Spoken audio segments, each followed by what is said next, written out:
हमारे लिए छत्रपति शिवाजी महाराज आराध्य देव है।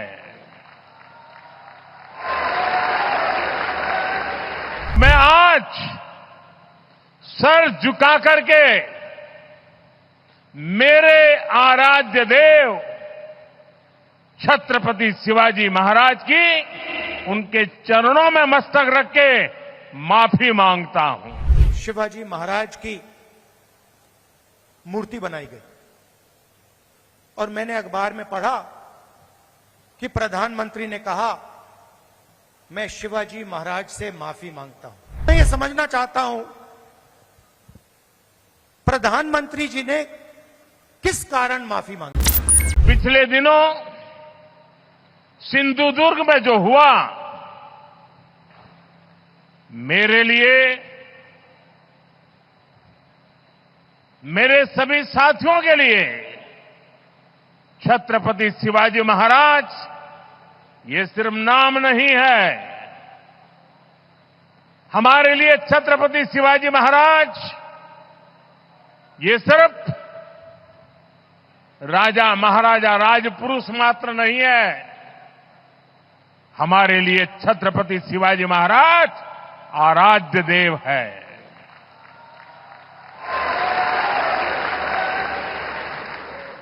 और मैं आज सर झुका करके मेरे आराध्य देव छत्रपति शिवाजी महाराज की उनके चरणों में मस्तक रख के माफी मांगता हूं।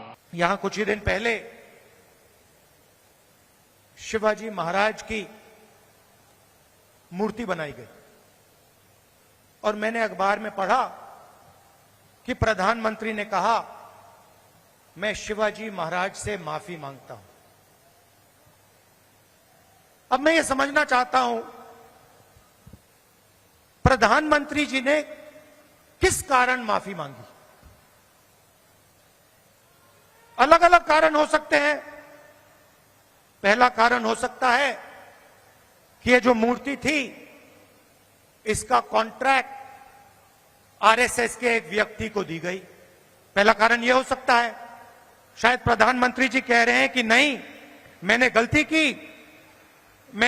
की, मुझे ये कॉन्ट्रैक्ट आरएसएस के व्यक्ति को नहीं देनी थी, ये मुझे कॉन्ट्रैक्ट मेरिट पे देना था। शायद वो गलती हो सकती है।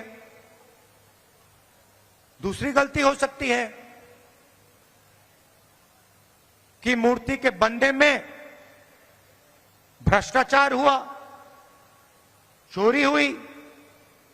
शायद प्रधानमंत्री इसके लिए माफी मांग रहे हैं कि मैंने जिसको कॉन्ट्रैक्ट दिलवाया उसने भ्रष्टाचार किया, महाराष्ट्र के लोगों से चोरी की। यह कारण हो सकता है।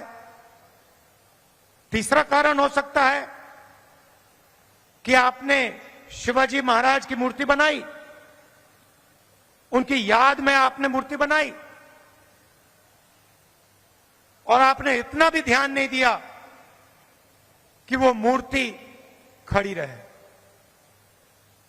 मैं आपको गारंटी देता हूं, कदम जी की जो मूर्ति बनी है ना, आप यहां 50, 60, 70 साल बाद आ जाइए, यहां आपको दिखेगी।